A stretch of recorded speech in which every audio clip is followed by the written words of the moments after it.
प्यारी साध संगत जी, प्यार भरी राधा स्वामी जी, साध संगत जी, आज की वीडियो को पूरा ज़रूर देखिए। अगर वीडियो अच्छी लगती है तो वीडियो को ज़रूर लाइक और चैनल को सब्सक्राइब करना मत भूलिएगा। साध संगत जी, आज की जो साखी है वह बहुत ही सच्ची घटना पर आधारित है। तो साध संगत जी, संगत से यही दरखास्त है कि साखी को पूरा ज़रूर सुनिए, बीच में छोड़कर मत जाइए। अगर ये साखी आपको अच्छी लगेगी तो साखी को ज़रूर लाइक और चैनल को सब्सक्राइब करना मत भूलिएगा। साध संगत जी, ये जो साखी है वह श्रीनगर की साखी है। साध संगत जी, जैसा कि आपको पता है कि श्रीनगर में बाबा जी के सत्संग नए बन रहे हैं।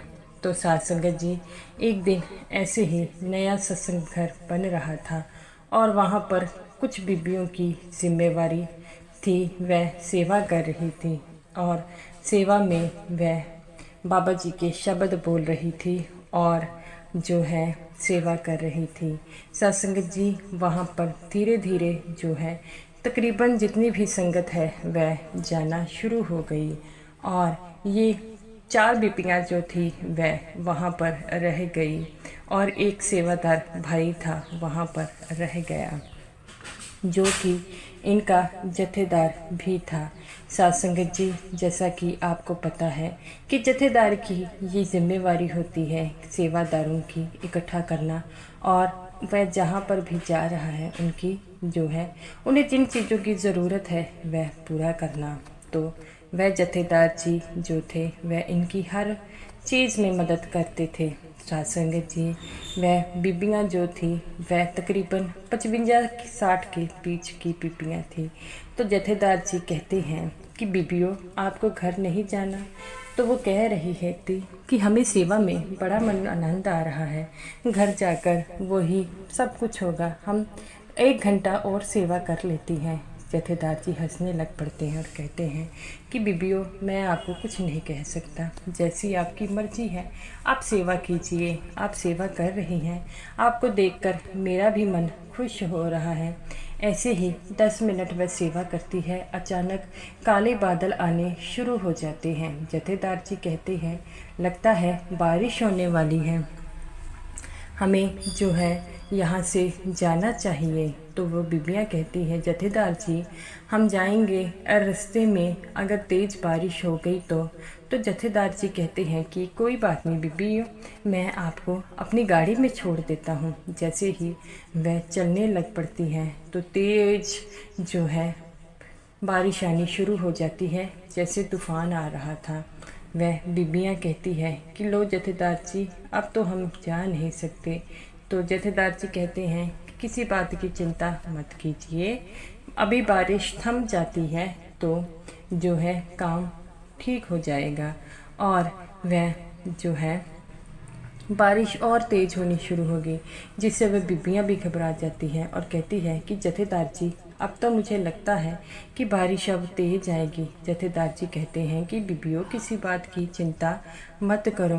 तभी जथेदार जी के पास एक फ़ोन आता है जिसमें उन्हें बताया जाता है कि बहुत तेज़ तूफ़ान आ रहा है, सत्संग घर जो है वह खाली कर कर अपने अपने घर चले जाएं। तो वह कहता है कि हम बुरी तरह फंस गए हैं, बारिश बहुत ज़्यादा हो रही है, हम घर नहीं जा सकते, हम क्या करें, हमें कुछ भी समझ नहीं आ रहा।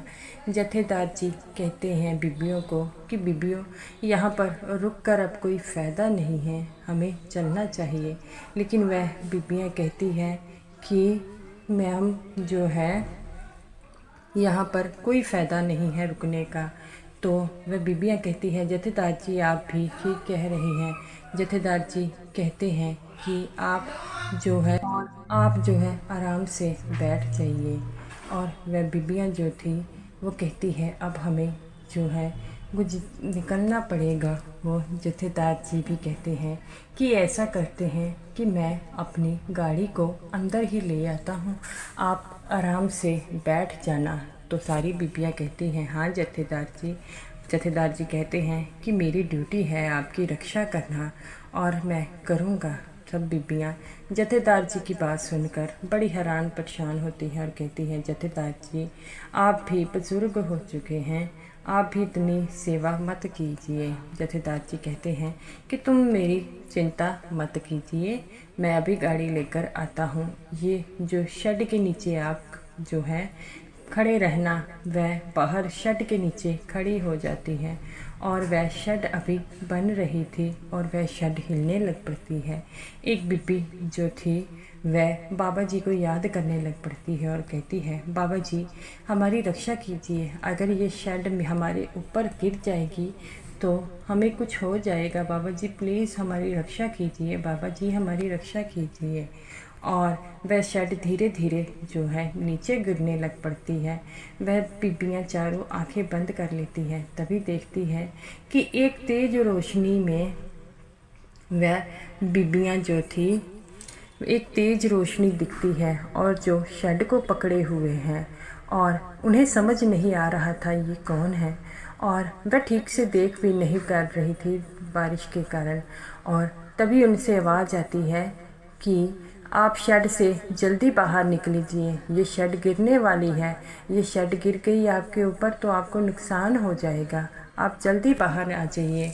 वह बीबियाँ देखती हैं कि जथेदार जी गाड़ी लेकर आ रहे हैं और जथेदार जी गाड़ी लेकर आते हैं और बीबियों को कहते हैं कि बीबियों आप गाड़ी में बैठ जाइए। वह बीबियाँ इशारा करती हैं तो जथेदार जी को कुछ समझ नहीं लग रहा था कि कौन है जो ये शेड को पकड़े हुए हैं। और वैसे ही बीबियाँ कहती है कि ये शेड हम पर गिरने वाली थी, वो देखो एक रोशनी है जो शेड को पकड़े हुए हैं। तो वो कहते हैं कि हमें तो कुछ दिखाई नहीं दे रहा, आपको वहम हुआ होगा। तो वो कहती है नहीं नहीं हमें वहम नहीं हुआ है, वो देखिए। तभी वह देखती है कि वो परछाई जो है पीछे हट जाती है और शेड नीचे गिर जाती है और ये देखकर वह हैरान हो जाती हैं और सबको उस रोशनी में बाबा जी की झलक दिखाई देती है। और ये देखकर जथेदार जी भी हैरान हो गए और उन्हें कुछ समझ नहीं आ रहा था ये क्या हो रहा है। सब एकदम दंग हो गए और वह परछाई जो थी धीरे धीरे दिखना बंद हो गई। तब जथेदार जी कहते हैं ये क्या हुआ। तो वो कहती है कि हम पर शेड गिरने वाली थी, हमने बाबा जी का नाम लिया और ये शेड जो थी वो किसी एक परछाई ने पकड़ ली, हमें लगता है वह परछाई बाबा जी की थी। तो जथेदार जी कहते हैं कि मुझे भी यही लग रहा है, आप जल्दी से जो है आकार में बैठिए। और उन बीबियों को कुछ समझ नहीं लग रही थी कि क्या हो गया। एक बीबी तो इतनी बेसुध हो गई, उसको हिलाया गया, पानी पिलाया गया तो वह ऊंची ऊंची चिल्लाने लगी, आज बाबा जी हमारी जान बचाने आए थे, आज बाबा जी हमारी जान बचाने आए थे। जिसे देखकर जथेदार जी कहते हैं कि ये बात हमें किसी को नहीं बतानी चाहिए। तो वह बीबी कहती है कि अगर वो शेड हमारे ऊपर गिर जाती तो आज हमारा कुछ ना बचता, लेकिन उस मालिक ने हमारी जान बचाई है। तो साथ संगत जी वह बीबियाँ अपने अपने घर पहुंच जाती है। ऐसे ही कुछ समय बाद जब ये जो है सत्संग घर बनकर तैयार हो गया और बाबा जी को पता लगा, उन सेवादार बीबियों को, जथेदार जी को, कि बाबा जी यहाँ पर आने वाले हैं, तो वे बहुत खुश थे और कहते हैं आज यहाँ पर बाबा जी आने वाले हैं। इस बात की खुशी सबको थी कि बाबा जी यहाँ पर आने वाले हैं। उनकी सब ये खुशी देखकर सब जो है झूम रहे थे और तभी उन्हें पता लगा कि बाबा जी जो है कल आएंगे। और सभी जो है सेवा में बड़े मगन थे कि जब से सत्संग घर बना है तब से बाबा जी आए नहीं, आज हमारे सत्संग घर में पहली बार बाबा जी आ रहे हैं। और ऐसे ही वह बड़े खुश थे। और जब बाबा जी आए सारी लाइनें बनाकर बैठ गए। बाबा जी ने सेवादार उनसे बात करने का जो है सबको मौका दिया, सबसे सवाल जवाब पूछे और ये चार बीबियाँ भी वहाँ पर थी। बाबा जी सबसे पूछते हैं अगर किसी से कुछ पूछना है तो मुझसे पूछ सकते हैं। तब एक बीबी कहती है, बाबा जी मैं आपसे एक चीज़ पूछना चाहती हूँ। बाबा जी कहते हैं, बच्चा जो भी पूछना है आराम से पूछिए। वो कहती है, बाबा जी जब ये सत्संग घर बन रहा था और एक दिन इतना तूफान आया कि ये शेड हम पर गिरने वाली थी, बाबा जी आपने आकर हमारी सहायता की। बाबा जी कहते हैं, बेटा ये आपको वहम हो गया होगा। तो वह चारों बीबियाँ खड़ी हो जाती है और कहती है, नहीं बाबा जी, हमने एक तेज रोशनी देखी, उस तेज रोशनी में हमने आपको देखा बाबा जी। बाबा जी कहते हैं, बेटा आप क्या कह रही हैं, मुझे कुछ समझ नहीं आ रहा। तो वो कहती है, बाबा जी उस दिन आपने हमारे को बचाया है।